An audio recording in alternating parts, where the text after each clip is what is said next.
Okay,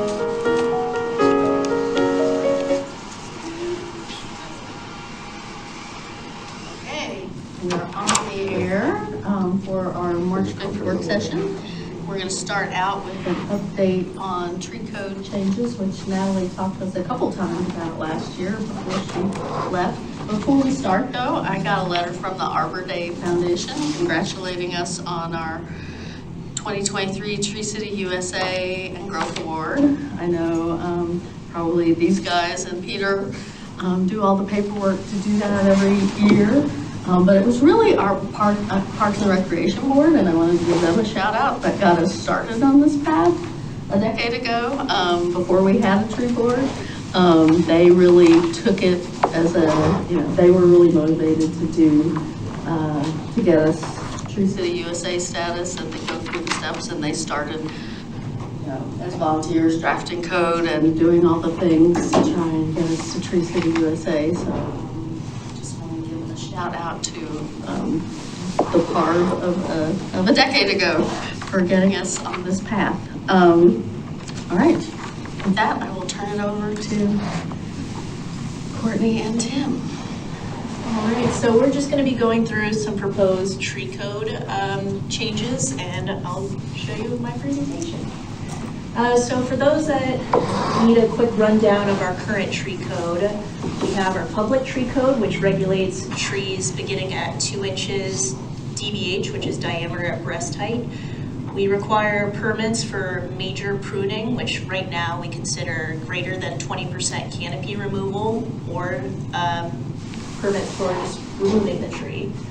We also have our private residential development tree permits, in which we regulate trees when there is going to be a new proposed dwelling unit. We require that developers meet 4 key standards, which is our tree planting standard, our tree canopy standard, soil volume standard, as well as tree protection standards. And then we have our private non-development tree permits, which regulate all trees on private property within residential zones starting at 6 inches DBH. We have our type 1 permits, which cover trees that include dead, dying, diseased, infested, or hazardous trees. And those are free permits. And then we have our type 2 discretionary permits. So these cover trees that don't meet those type 1 approval standards. These are basically just elective healthy tree removals. And there are removal fees associated with those trees that are based on the diameter at breast height. So the larger the tree, the greater the removal fee. And here's, this is So this is my slide. So one of the things that I had noticed through enforcement of the tree code was how it became what it is. 1632, when I first started in code enforcement 19 years ago, we've always done enforcement on public right-of-way trees. That code's been around for longer than me. Then the tree code got revamped 2017-ish, I want to say, and the public tree code and for trees on public property, city-owned property, and the public right-of-way trees, street trees, it was revamped and put into a code. And then a couple years ago, the residential code, the development residential code, and just the private non-development residential code was a very large code section that got put into one chapter of the existing code. So it was written, the tree code was written in a format that was public and street tree, and then the residential tree code, which was very large, was put into one section. So I found it difficult to navigate a bit. So I looked at it and got permission from Peter and whatnot to kind of reorganize the code and try to make it look like one big code instead of having different enforcement codes here and there. And so that's what I did, and that's why the red line version of the document looks so crazy, is because of all the shifting that happened with that. So I added articles, which is a tactic that's used in a different code section in our code already. Try to segment things out a little bit, try to make more sense and kind of compartmentalize things a little bit better. Remove redundancies, like I mentioned. There's a couple different penalty sections, and so I created an enforcement section down at the bottom at the end of the code, which is standard for pretty much all of our codes.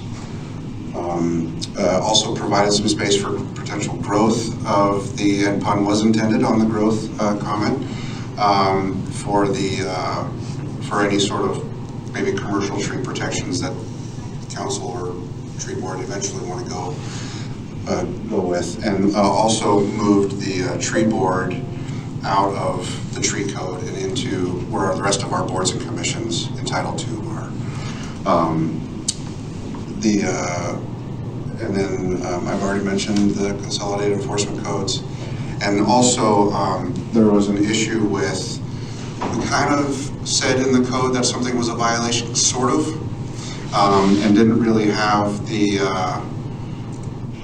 fully spelled out aspect of, no, you can't do this. And so I created the enforcement section with the help of my city prosecutor. She advised me on how to do that and what she would like to see. And so we went through the code, took out some things that were said you can't do, and put them into an enforcement section. So where it just flat out says these are violations, and it's easy for me to cite into court and defend the citation in court. That was one of the, so reorganizing and then better able to enforce, not adding any restrictions to anything, but just being able to enforce the code that we had tried to implement. And I noticed the red line has red, green, and blue Yes. type. And what is that? What's the distinction? This is a track changes document, so it's different folks manipulating the document. Okay. It Doesn't mean anything. Right. It was there was a little snafu on which one. There was a black and white version was intended for the red line version, and it just didn't get to where we needed to be. So We try to change the color. yeah. And WS3, which is this thing, I created this thing, just kind of cut out the tops of everything so I could better understand the organization of it. I think Mayor Beatty, you had mentioned something about a table of contents. When I put this together, it wasn't necessarily to create a table of contents, but it was easier for me to get a big picture view on where I was moving things and different things. So that's what happened with that. I think it's easier for readers too. Yeah, right. And the way our website works in the breakdown, it kind of will look similar to a little bit like this, so it's a little bit easier to read. Plus, having that looking like one big code I think will help the reader as well, and people will be able to navigate better.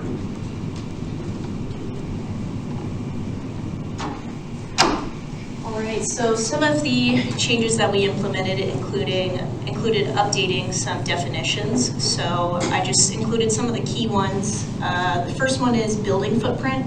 We just made this definition match what's in our current planning code. So this is really helpful with those development tree permits, just making sure that building footprint in our code means the same thing in the planning code. Damaged tree, so we further elaborated on this definition compared to the one that was within the old code. We also updated the healthy tree definition to include it being in line with the ISA best management practices.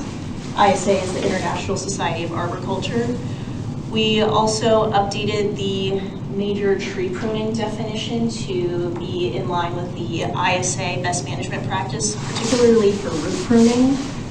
So in the old code, we had a root pruning percentage for when we would require an applicant to get a permit. However, it's kind of difficult to estimate what percentage of roots you're pruning without being able to actually see the roots. And ISA Best Management Practices defines major root pruning as removing roots within a radial distance from the tree that is 6 times the tree's diameter at breast height during a 12-month period. So we tacked on during that 12-month period there.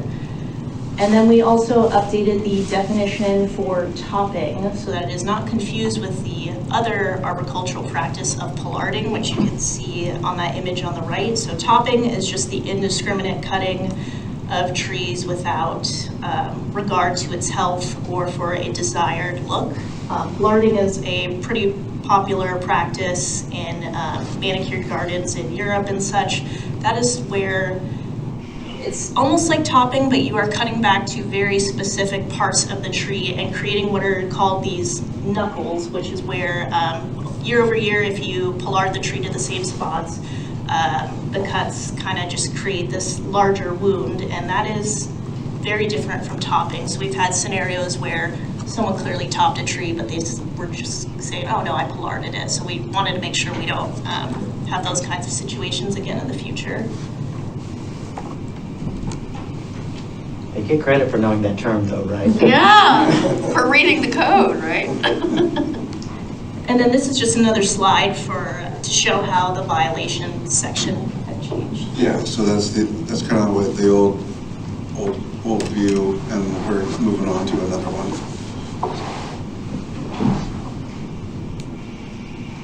And then we included some administrative changes, particularly around the public notice requirements. So currently we require public notice for any tree removal in the right-of-way, even if it is dead, infested, or listed on the Oregon Noxious Weed List or Milwaukie Invasive List. We're proposing to remove those notice requirements, especially because most of our public tree removal permits are coming from entities from NCPRE, where they are just removing dead trees in the parks. And we just didn't really see the need to require a public notice in that 2-week wait period for trees that meet those standards.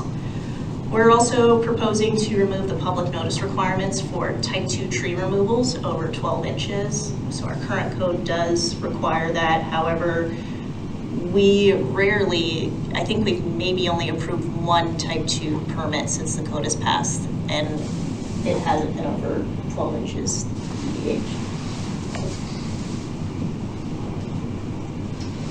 And then we also are proposing to update our development tree code to show that only healthy trees should really be counted towards the 40% canopy coverage requirement. So we don't want folks counting dead or dying trees in their tree inventories to show that they're meeting the 40% canopy requirement. We want 40% of healthy canopy coverage. We're also proposing to remove the applicability of the development tree code when they are not proposing building on a new lot. So currently our development tree code requirements require the applicant to submit all these development tree code submittals if they're just subdividing a lot, even if they don't have building plans in place. So we just want to change it to where they'll only have to meet these standards if they have building plans in place that are proposing a new dwelling unit. And these are just kind of our next steps, so we're hoping that we can get feedback on these code changes, further review them, and then bring them back to council with some fee schedule changes for adoption within the next few months.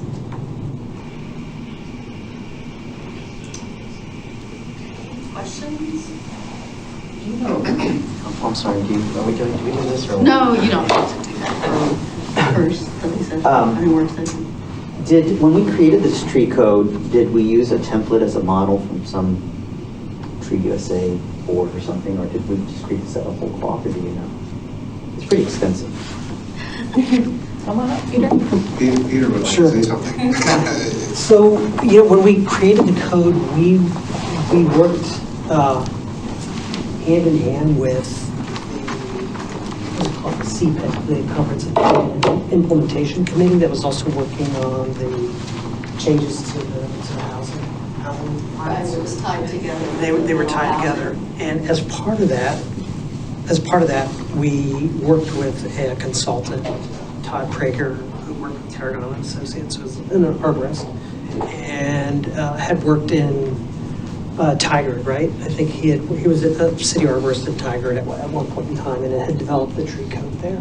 So he used, his expertise in developing what they developed in Tigard, Okay. and then worked to tailor it to our needs, and then we tried to plug it into our existing 1632 code.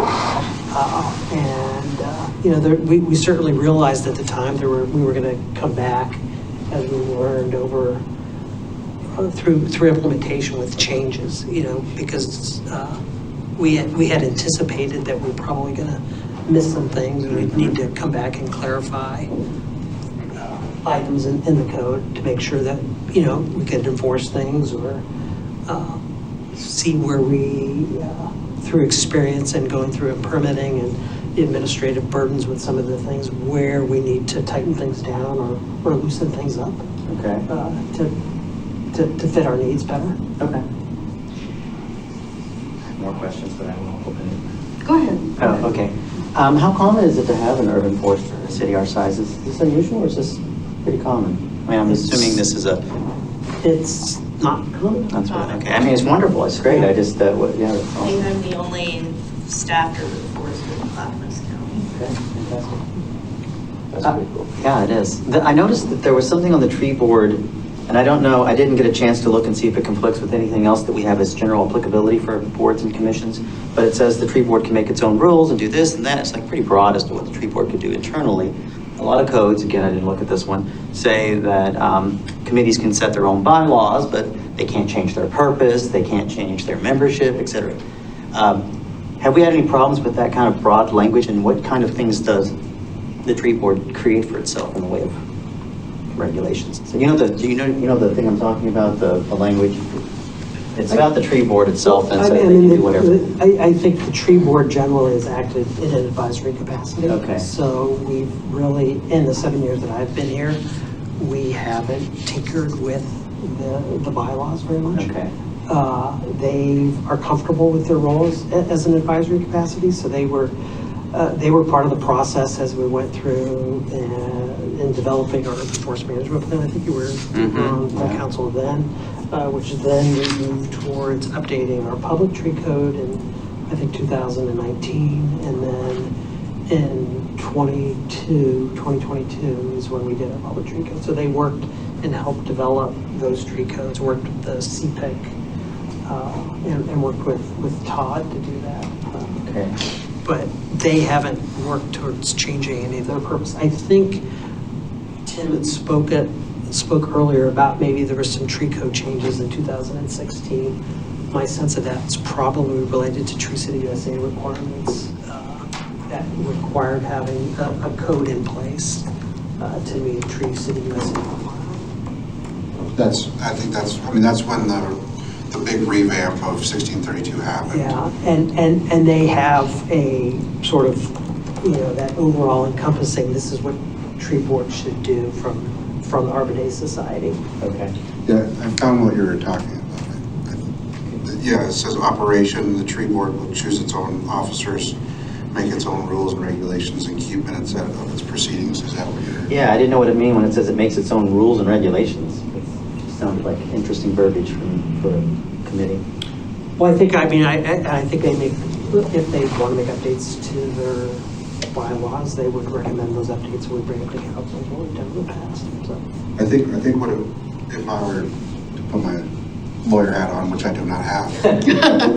Justin sometimes thinks I have one, but he doesn't like when I wear it. I know that.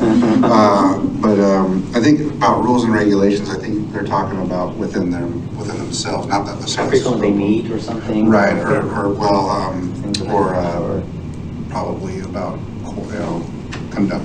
How do we, when we show up to a meeting, what are we supposed to look like? Type of thing, or whatever. Those types of things. So we have bylaws. They have bylaws somewhere. Yeah. Okay. I think in practicality, it's probably not an issue, but I understand where you're coming from, because it says, Pretty broad language, but I just didn't. go forth and form your own country. Well, and I But guess the if duties are- we're amending it, it's time to make it consistent with other boards and commissions, so I guess that's just what I'd ask, is look at the other boards and commissions and try and. And I didn't get a chance to look at that to see if we had a general, like some cities do, they have general. They have a duties and responsibilities section here that I think gives them guidelines about what their role is and power is. I think it's more about how they run their meetings and different things probably. Thank you. And then my last question was, and maybe it was just because of the way you were moving things around, but it seemed like it was kind of clarifying who could do what. And then I wondered if we'd had, like the city manager has authority to do this, the so-and-so has authority to do this, urban forester authority to do this. Have we had problems with that? Is that part of the impetus to these changes? Or maybe I was reading more into that, like as to who can do what? No. Not necessarily. No, not Okay. necessarily. No, it was just more of a organizationally. Okay. The city authority part, I think, was down in the enforcement section So it's originally. And then just put it up into the administration part Okay. because it made more sense in my brain. Thank you.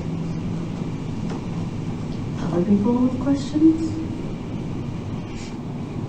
I will just say that our community is very interested in trees. Yes. And I will tell you that this generated a lot of public comment during the comprehensive plan update and code adoption. People were interested. Yeah, I would say it got as much or more comment than the middle housing. Yeah. Well, I have a few questions if nobody else does. Okay, go ahead.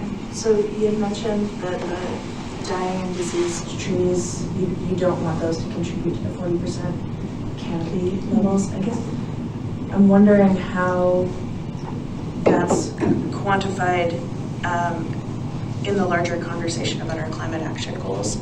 So, like the measurement of the tree canopy that's done across Milwaukie is done with LiDAR. And so I'm wondering about that as a data set, and then individual trees that you might know about, but might still show up on LiDAR as tree canopy, even if they are dead and dying. So I'm wondering about what that interface looks like and how if I guess it impacts our climate goals. So we would still want their contractor to inventory all the trees on site. So they would still show up on that inventory. We just don't want them counting it towards that healthy tree canopy. So it's more site-specific, not with regard to our citywide canopy goals. Correct. It's just site-specific to like the law that is proposing a new dwelling. So during development, they have to do a tree inventory on a property. And so the dead or decaying trees that are on the property, we don't want them to include those in their 40% canopy requirement. Sure. That's what that means. Okay. Yeah, like the backyard certification program, you have certain plants that can't count toward your coverage of native plants. So I get that. I was just, I guess, wondering how that conversation is connected with our larger measurement of tree canopy, over the Does city. it count towards do we count the dead and diseased toward our 40%? Is that what you're asking? Well, I think that's a really good question. I think the data set that we get using the LiDAR is looking at the overall canopy, right? It's looking at what's that canopy look like, and it's not, picking out like, oh, that tree's diseased or it's having a canopy loss because it's infested. So it's looking at sort of that aggregate, right? Yeah. We don't have a data set currently with the LiDAR that's pinpointing where a tree might be under stress. I think there's data out there that could probably do that, but we don't have that right now. So we're looking at that sort of big aggregate, like all of the trees on public and private property are contributing to that 40%. And there are trees that are diseased that probably have less canopy than they should, are impacting our overall canopy goals, right? It seems like the combination of the two really gives us more of an accurate audit when it comes to what this looks like on the ground in Milwaukie. Because LiDAR is one thing, but then if you know that you're doing this additional, check process on individual lots for development, then we know that there's a more intentional conversation about tree quality happening on those development lots. And, eventually as people are making changes, all across the city, we're actually enhancing the quality of that LiDAR data. So, yeah. You can cross-reference the two. Do we have a feedback loop? That's interesting. I mean, we don't really have a way. I mean, one of the other perhaps potential data sets would be infrared data that could look at like the health of the specific health of vegetation. That's a tool that can be used, but we haven't used that. Thanks. Yeah, that's a good point. What is the current estimate of our tree canopy? It's around 26%. Oh, is that low? Huh? Wow. Yeah, we got a lot of trees to plant, which brings me to my question. Planted Oh. 3 new ones. I'm trying. Doing your part. Yeah, exactly. It was in the staff report, but you didn't talk about it, is this idea of not requiring replanting for dead and invasive trees? Why would we not do that? So we started proposing this idea once we started to see the amount of tree permits that were coming in, and a majority of the permits, Luckily, that do come in are for dead or dying trees. And with just one person be doing all of the replanting inspections, it can be quite a lot to try and keep up with. And we also saw that, it was posing a financial burden on several homeowners. A lot of them are removing these trees themselves, so they're not having to pay a contractor, and then to find out that they need to spend $150 to up to $300 for a new tree to plant that meets our size requirements.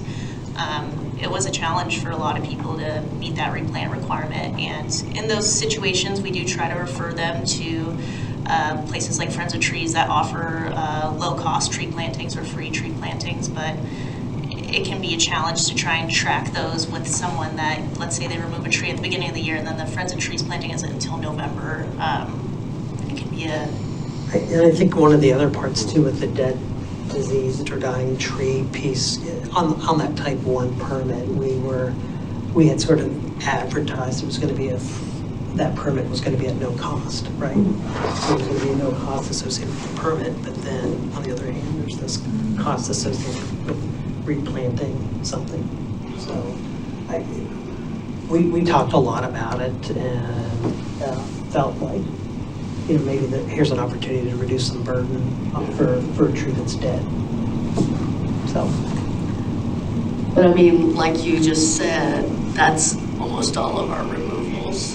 We've had one permit for a larger healthy tree removal or something. one type 2, and a majority of our removals are for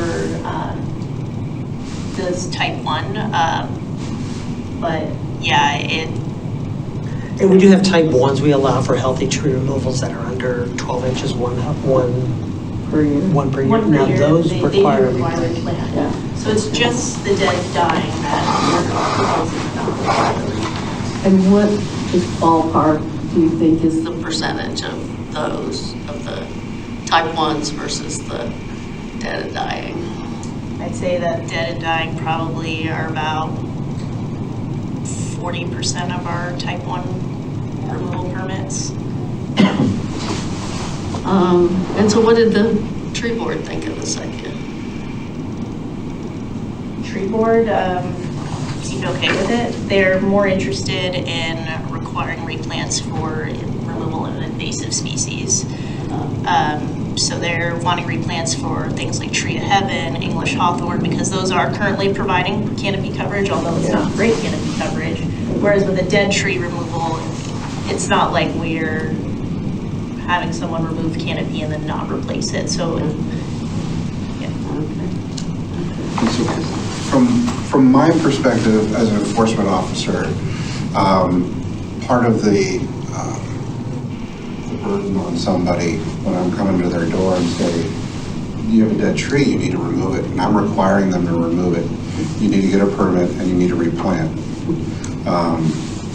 there's a little bit of, I don't know how to spell that, but it's one of those things where it just doesn't sit right so much. The other aspect is the tree of heaven and the English hawthorn. We have a code that says you can't have them all than 8 inches.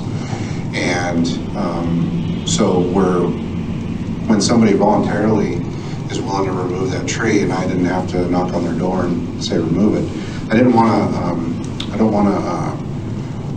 want to incentivize, not incentivize, but I want to not complicate things. And I'd like them to do that willingly instead of, because what they're doing is a benefit. Even if we're losing canopy, we're removing an invasive species that will give out 300,000 seeds in the name of tree of heaven. It'll create a lot of canopy, but it's not one we want. So. Well, and the topic of invasive trees, and that is almost a monthly topic. Like, what is an invasive tree, and do we need to expand that list of what's invasive, or keep it where it's at? So when we developed this code, we specifically used the Oregon noxious weed list. The 2 trees that were on there. And I think at the time, there's actually only 1 tree on there, and that was the tree of heaven. And that was expanded to include that hawthorn tree, because what may be invasive to some may not be invasive to others. What might be a nuisance to some might not be a nuisance for others. And the changing climate may impact what may grow and thrive in the future. So we want to be careful about what we're considering invasive. And it seems like it's often a monthly discussion with tree board. Well, I was curious about that because the code, it refers to, I'm not finding it now, but I'm pretty sure it refers to 2 lists. Noxious weed list, which is the 2 trees, and then it implies that Milwaukie has our own list. Do we have our own list? Not one that we've published. So it's one of the things that we've talked with tree board and recommendations. So we do anticipate having a list. We do, yeah. Okay. I think some of the other trees that are up for consideration, one of the, is that cherry? Wild? Sweet cherry and English holly. Yes, English please put it Yeah. on there. I have one of those. And that was a discussion I had with tree board a few weeks ago. They seemed okay with adding those trees or creating that Milwaukie invasive tree list, but they want to require replanting for those removals. So there's kind of this debate, particular around like enforcement. So you can, give someone a citation for having like a tree of heaven, and then requiring them to also replant could put additional financial burden on someone. So there's some debate about whether or not we should require replantings for those the trees on the Milwaukie invasive list. Could we think about distinguishing the replanting obligation for people based on income? We know who's getting, for example, utility assistance, right? Well, we have some language in the code that provides some opportunities for assistance. Yeah. Those income thresholds, similar to what we have for our utility billing. Yeah. I feel like this is, I know we don't have time, sure, but I feel like this is a great segue for a tree bait program. Because I feel like it fills that need. Instead of requiring a replant, now you incentivize them to replant and then work in an incentive to where they get those funds back on there. As we discussed before, it does kind of fill that void, and you do avoid potential for the planting to go in the wrong way. Because when we got our trees, we got them through Friends of Trees, and we paid for it. But they came and did the planting, and then they came a couple weeks later to make sure everything was copacetic with how it went. So, and they really help guide you on where to put the tree, the best spot for it, and all that. So, I think that kind of helps eliminate some of these issues with cost burden, and then also having to enforce something that can be difficult to want to do. But I know we don't have the time for it, but I think be a good discussion for the future. I really like the word tree bait. I stole that from Portland. From Portland. That's great. So, did we Lead us to the question. Did we require replanting, not within the same location per se, but just one-on-one, like a one-for-one? I mean, I can imagine that there are some trees that are dead and dying for environmental reasons. They don't get enough sun, they're too close to concrete, whatever, you know? And we wouldn't want a tree to go back there because they're just not gonna make it. Right. Did We we just- require the replanting one for one. It just needs to be somewhere on the property. It does not need to be Okay, where planted it in the was. same spot, Mhm. nor does it need to be the same species. Well, there are some additional requirements based on the size of the tree. So larger, if there's a large, another tree, we may require more than one tree. It's a type I see, yeah, Mm. okay, Yeah. okay. And is the recommendation to waive replanting that applies equally to street trees and trees on private property? So street trees, we would, if someone's removing a dead or dying tree, I believe we would still require a replant. It's just for private ones. I think we had it proposed to not require it. You're gonna have a street? Yeah. Because I know we currently don't require replanting for street trees if they're removing trees on the Oregon non-intrusive weed list. Because I'm a little concerned about how we're gonna meet we're already gonna have trouble meeting our canopy goals, and if we stop making people replant, we're gonna be that much further behind. So I guess I'd like to find a solution that, you know, I'd love to have more more present trees time and, more money with them to help people find the trees. Well, we do have a contract with Friends of Trees to provide, to have more events. Yeah. I think I didn't do much tinkering or adding or trying to give new things. I was mostly the reorganizing and the enforcement part, but I think this was something that I kind of advocated for in our meetings. And the reason why on the replant part was, and I did find it, it's 163230, E as in Edward. And on WS 68, it says a species on the Oregon State noxious weeds list would not require a replant. If this is a street tree or public tree, a dead tree, a hazardous tree, or a diseased tree, all of which are code violations. And my thought process was, if the city, with the help of the tree planting thing in November, we could go plant that tree. We could go replant that tree. So there wouldn't necessarily be a loss of canopy, but it just wouldn't be a burden on the person that's removing a tree that's not on their property. It's adjacent to. So the city with the tree people, I can't remember. Friends of trees. Friends of trees, there we go, that particular thing, could do a replant at that location. Oh, you're saying in the right of way, the Right. public trees? Right. Yeah, the street trees, yeah. Yeah, we don't have to have their permission to do that, right? Right. Yeah. So a tree would replace that location, just wouldn't be on the burden of the property owner that may have been required to remove that tree that's in the right of way in front of them. They were required previously to remove that on the public right of way? Yes, they are required to maintain the right of way in front of the property. But even they're responsible for the tree if it's dead or dying? And, Yeah. well, I'm actually glad you guys are doing that, because I don't know if that's really... Yeah. Well, I'm a little concerned about getting rid of these tree planting. I guess I'd want to see some stats on the number of applications we have in these different categories. I guess to me, it almost makes more sense to allow, I guess I see incentivizing getting rid of the trees of heaven in particular, but, the noxious trees by not to me, that, not having a replanting requirement for those maybe makes a little more sense than not having one for dead and dying trees. I just, it's a lot of trees that we're not planting. Well, I think we can easily pull out some data from the permitting system and see How many we're talking about. Yeah, okay, that'd be good.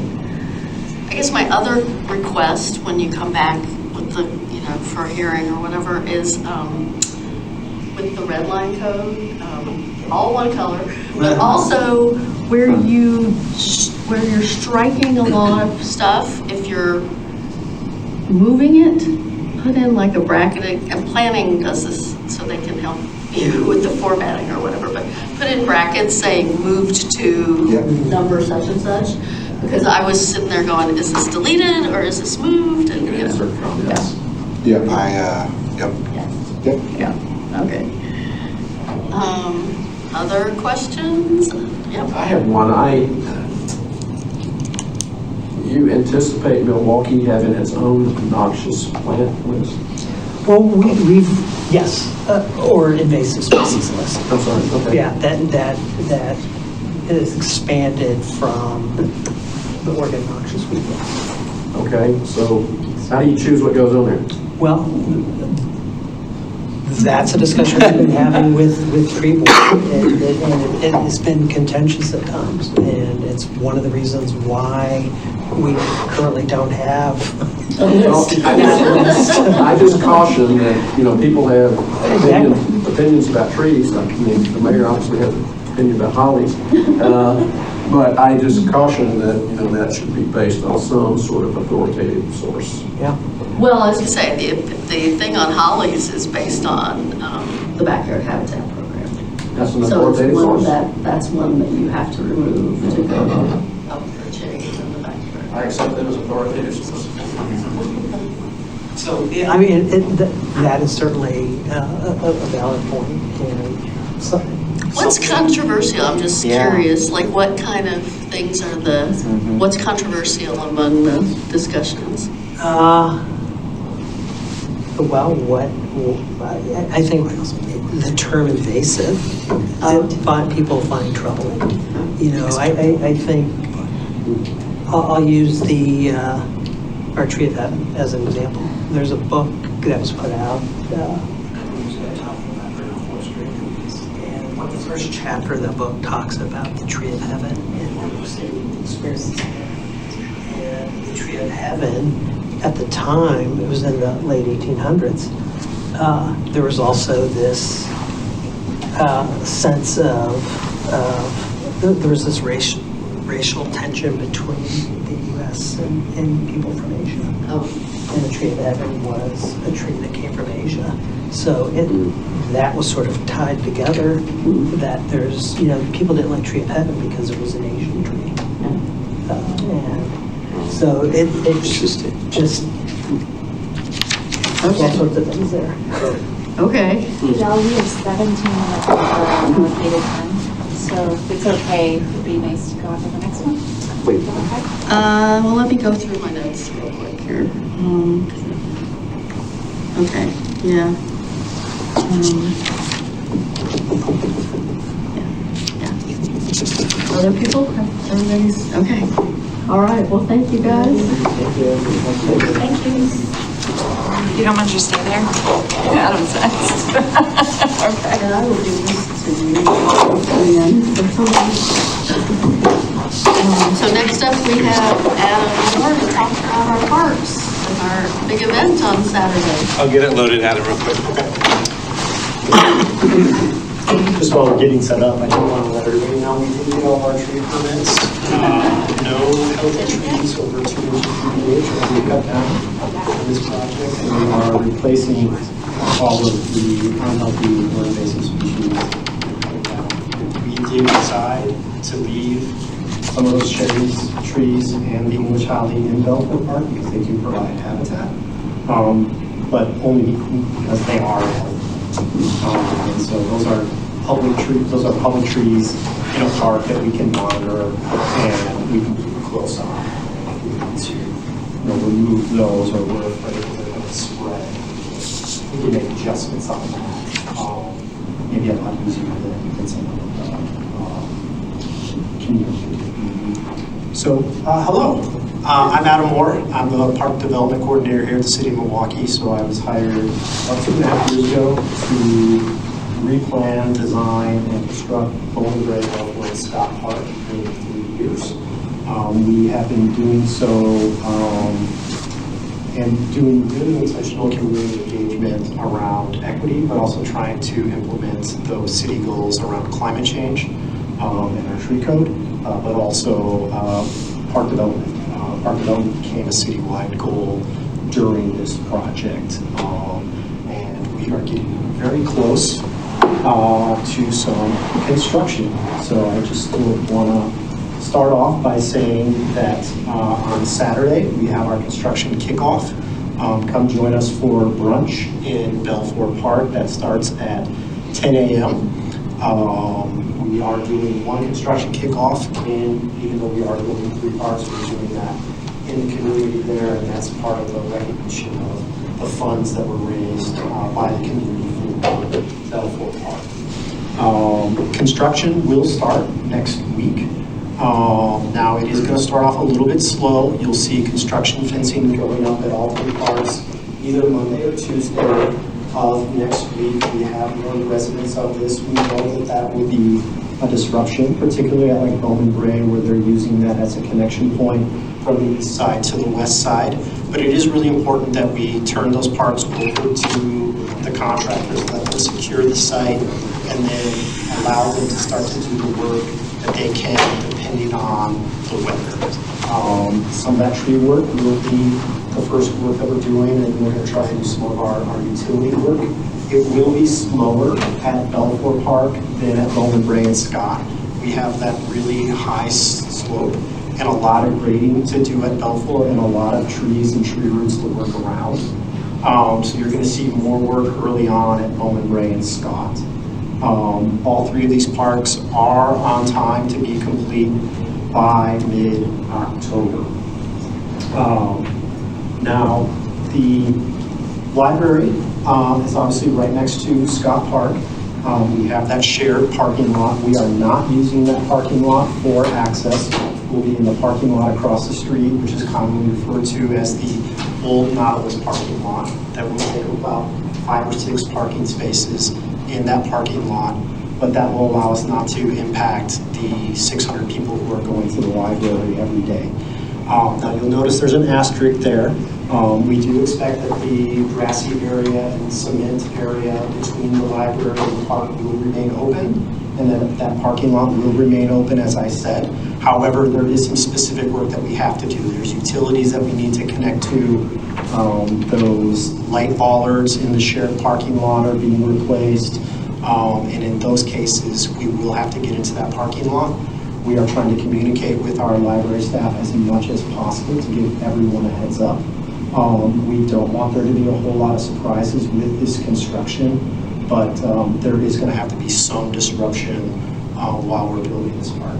The good news is that once Scott Park is done, we will have a nice, formal, accessible access path to this parking lot across the street and greatly increase the availability of the library and parking. Speaking of construction budget, we are currently under budget. In fact, we are in a situation where we want to make sure that we are spending all of the funds that are specific to this project. And so we are working on some enhancements for Scott Park. We are not proposing any new amenities, but we're looking at those areas in the park where we would like to spend a few more dollars to make sure that we're giving the public everything that they deserve. Now, we're spending this money very effectively and efficiently, but we have money that is use it or lose it. And so we want to make sure that we spend that down. Now, we do have money on this project that is the Metro local share money. That money can be applied to any park in the city. And so we've discussed this with Metro. You will see a resolution coming soon. And just know that the number in that staff report and that resolution That is money that we are trying to save as much of, so that hopefully when we're done in the fall, we have some of that money left over for another project. But right now, we are under budget, including contingency. Part of that budget also is funds for public art. So you will see an RFP going out. We will work with the art committee and the Parks and Rec Board to put that RFP out. We are saving 1.5% as is required in the code for public art. After discussions with the Parks and Rec Board and amongst ourselves here at the city, we felt that it was most effective if we put that public art in Scott Park, since it is so close to the city center. As opposed to having 3 small pots of money for public art, which maybe we're not going to do a whole lot of, we thought it was best to put all of it into Scott Park. I'm going to pause right here. So this is the end of the presentation for what's coming in the future, and just wanted to see if you all had any questions. The rest of the presentation goes back to October, then we're going to talk a little bit about the economic impacts of park construction. Yeah, you said that you're not adding amenities, but you're going to do enhancements, and I'm curious what the difference, what you envision in that regard. Yeah, so there are things that we wanted to do in the project that we didn't feel like we could afford. So one of those enhancements is we have a nature-based play area, and we felt as though our design was kind of lacking based on the comments that we got from the public. And so we're going to be working on some redesigns there. Okay. We've also heard from the library staff who have been utilizing the parking lot across the street, that parking lot lighting that is currently in the shared parking lot, that should be extended to the Nautilus parking lot, which would add 3 or 4 lights in the park there. There's our arborist work, so we work with an arborist to do an arborist report of all 3 parks. We did not do any tree climbing, and so there are some trees above the amphitheater, so we're going to, in a few weeks, we're going to have some tree climbers go up and evaluate those trees and get a little bit more specific information on those, and those are on the back end of the library and the park. Other questions?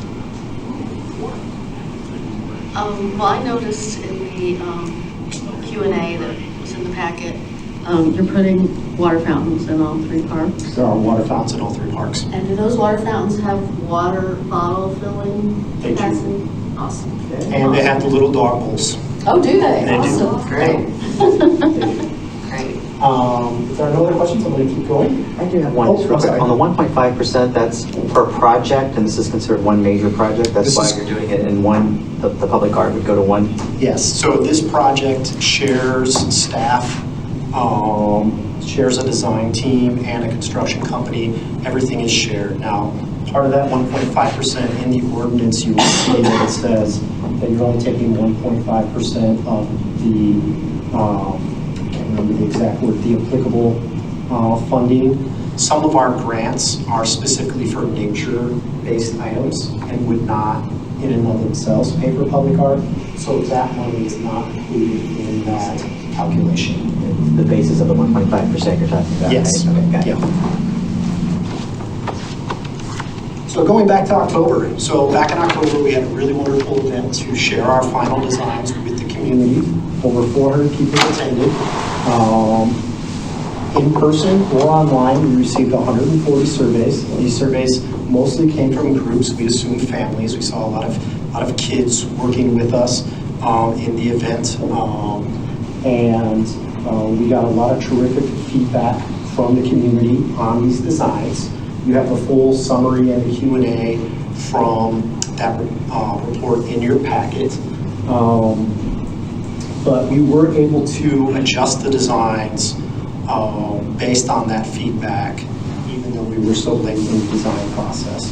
And some of that feedback came from the event itself. You know, people were wondering, hey, why are you bringing in a band? Why are you bringing in a food truck? One is we want to reduce the barriers in creating incentives for people to come. The other thing is that we anticipate that those are the types of events that the city's going to want to have in Scott Park. So we needed to know, can the park and our design handle that? We've redone our entire electrical plan based on that event. We also learned that you might, if you're doing an event in the fall, not need a tent just for sun or rain, but also for maybe some walnuts that are falling out of the trees. So sorry for anybody who may have had to dodge a walnut or two. We also were able to adjust the designs and add in more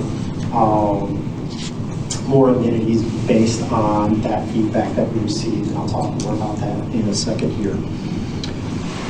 Major point why we did this event and what we were asking people for was, does this project meet your needs?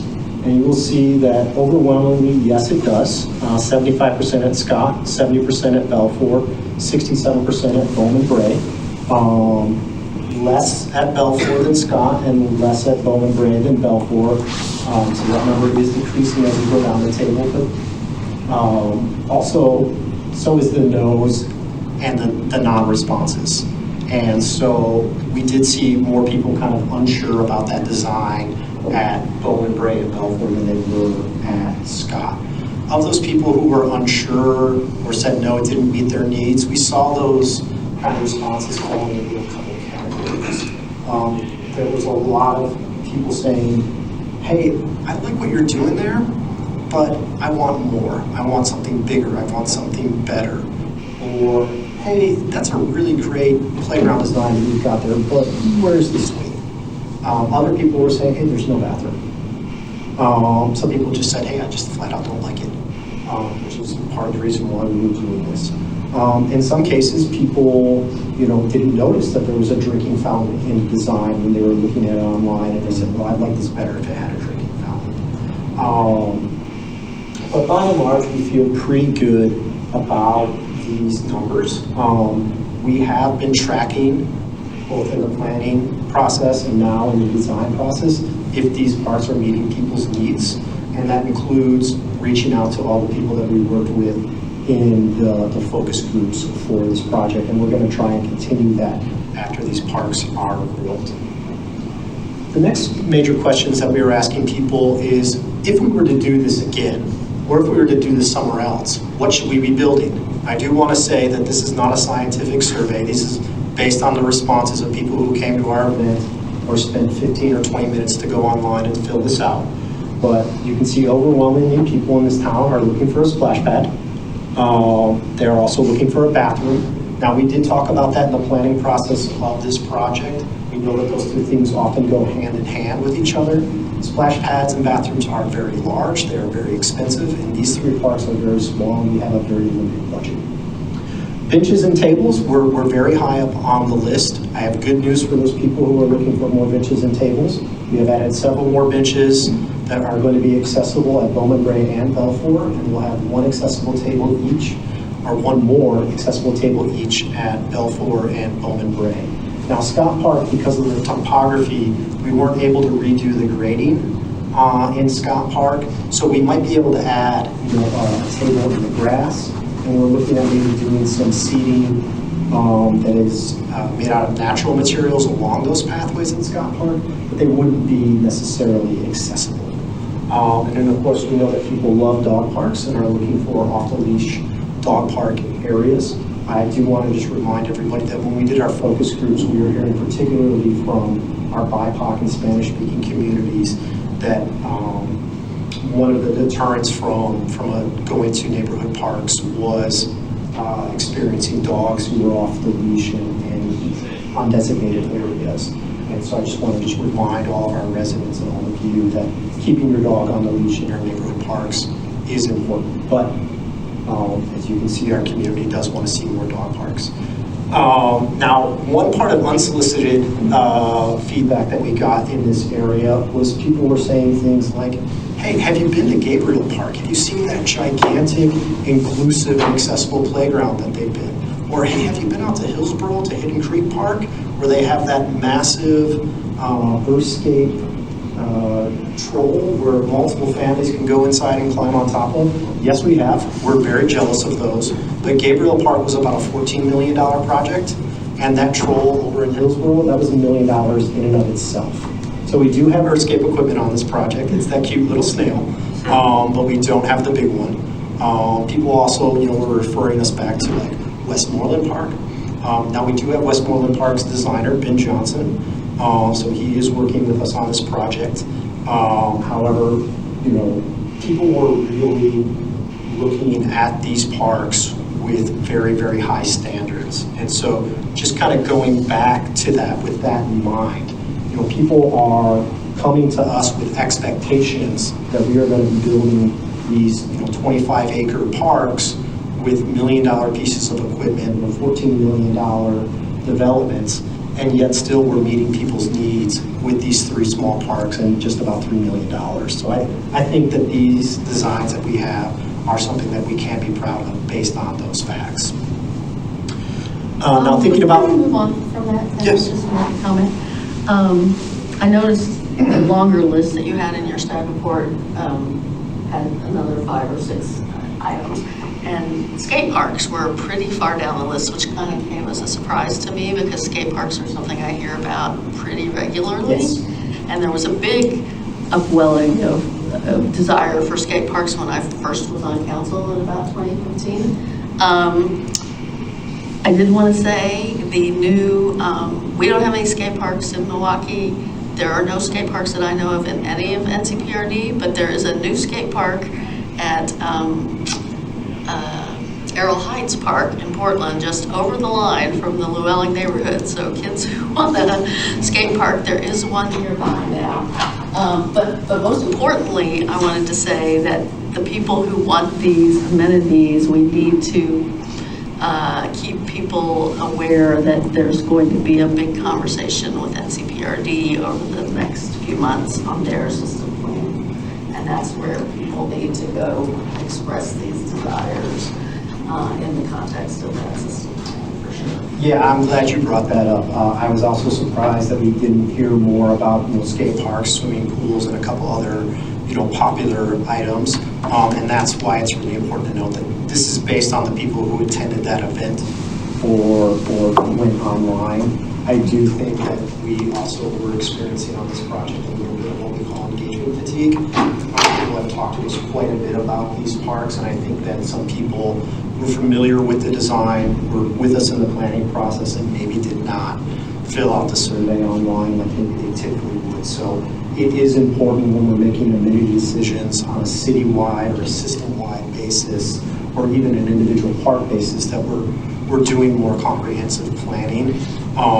This is just a snapshot of what we did on that event, so I'm glad you brought that up. Talking about who we talked to, so I mentioned that we had 140 surveys. 47% of those came from people who were new to the planning process. So that was a major goal that we had, that I had going into this planning and design process, was to bring as many new people as possible to the conversation. Based on council's direction when we started this plan, it was also to reach our BIPOC community. So 16% of the people identified themselves as a race or ethnicity other than white, or more than one race. That is more than the total that we've been hitting on overall on this project, I should say, excuse me. 20% of those people are living with a disability, and 18% are near or below the area median household income, which is about $57,000. 57 or 75? 75, excuse me.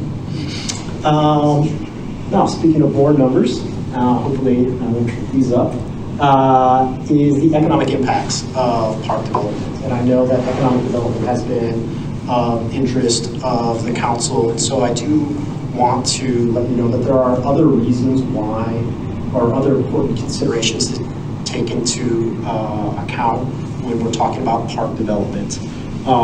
There are countless studies out there on how parks benefit a community, and several of those that talk about how they benefit a community from an economic standpoint. By and large, right, if you have more parks, if you have better parks, more people want to live here, more people want to have a business here. There is a lot of research out there, peer-reviewed research out there, that looks at home sale prices or property values increasing. There are about 4 reasons that this literature says that they're looking for when you are planning or developing a park. One is that it should be a natural park, meaning it's 50% or more grass or trees, and not a specialty park, meaning it's not a softball complex or a swimming pool that may only cater to a few people. One is that it's planned with the community, so you're giving people what they want. It's a park that they want to go to, as opposed to prescribing something to the community, and so maybe it's not something that they're looking for. One is another thing that we're looking for to increase that economic impact is that it's built in an area without parks. And those are a lot of things that we are seeing on this project, is that we're building these parks in areas where there are not currently amenities. Now, of course, this literature does often put a percentage, hey, you can expect this percentage of an increase depending on how close you are to the park or how easy your access to the park is. I'm not really willing to share that with you because those studies are really kind of on a case-by-case basis. But you will see a greater impact for people who are located near the park than you will see somebody further away from it. Another way that people like to kind of quantify economic impact is they like to look at jobs that are retained or jobs that are created. So there's a lot of research out there, and you can kind of summarize it as saying anywhere between 14 and 24 jobs are created for every $1 million of public infrastructure dollars that you're spending. That's either on conservation or on park lands. So if you look at our project, we've got about a $3.2 million budget. You say, hey, maybe there's 15 jobs that are created for every $1 million. That's 48 jobs over those 3 years. Now, those are not faceless numbers. So I mentioned Ben Johnson, who's working with us at Greenworks. He's a Milwaukie resident. You may remember Daniel from EZO, who helped us with our equitable engagement. He's a Milwaukie resident. We're working with Paul Brothers Construction. Joey Paul lives in Milwaukie in the Llewellyn neighborhood. So those are jobs that are retained. Those are people who live here in Milwaukie that their businesses are benefiting from this project. And as far as people who are benefiting from jobs created by this project, hi. I have a job because of this project. So, there are lots of different reasons to build parks, but I knew that economic development was an interest of council recently, and so I did want to make sure that I shared some of this research with you all. And that's all I have. Just a reminder, on Saturday, we're going to be at Balfour Park. We do have a tent, and we have a wonderful menu that was put together by the Milwaukie Bottle Shop. And it should be a really great time. Thanks. Any questions for Ryan before we go on? We do have an executive session. I have one question for you regarding the median income. What does that data point share for you? What is that? Let's suppose that it was 16% or it could have been 80%, whatever. Does that mean anything in the way of how you design something, or what does it do? So we've been tracking from the very beginning who we're talking to on this project. One of the original grants that funded this project were looking at this project through an equity lens. Okay. And so it was very important for us to try and make sure this came at council's direction, and then a Park and Rec board and equity steering committee direction to try and reach as many people as possible, but specifically people of color, people who are Spanish speaking, people with disabilities, and low income people. Okay. So we target. So we've tried to target several of those groups through focus groups. So in the planning process, we did focus groups with our BIPOC community, with Spanish speakers, and then people with disabilities. And the playground design, we worked with the Boys and Girls Club, because what is less equitable than a bunch of adults telling kids what they should play on? We also worked with the Equity Steering Committee and the Parks and Rec Board in that process. And then we worked with Back to Oregon, which is a statewide organization, working with families, raising children with disabilities. And then part of the idea with trying to reach as many people as possible and removing the barriers for participation, as we've done here, is to reach more people of low income. So all of our engagement from planning and design that comes from a public participation plan that was created by the Parks and Rec Board and Equity Steering Committee together. Okay, thank you. So when we're tracking the funding and getting back on those, that's part of it, and that is a key part of a lot of our grant funding. Okay. So for our metro local share and our nature neighborhoods grants, racial equity is a huge part of that, and that's the reason why we were able to bring in another $672,000 on this project in the design processes because of that equity-based engagement we're doing. Fantastic. All right, well, really exciting. We're looking forward to the kickoff, I think, on Saturday. Thank you. Nice to meet you too. So I have a little, Is there a leash ordinance in the city? Sorry. you are supposed to have, I don't know if it's NCPRDs or it's the cities, but you are supposed to have dogs on leash. I'm just not saying in parks, but like in the city period, like is there a leash ordinance in our city? We're gonna just. So there is a park rule, and I believe our park rules aren't in our ordinances. All right, we have a executive session, and I think we're gonna go back there. Actually, we can just say, there's nothing, nobody's here. It's not We gonna can be just- long. Okay, because I mean, people will start coming in for the. We'll be out in 5 minutes. Okay. So I'm gonna read this, after the work session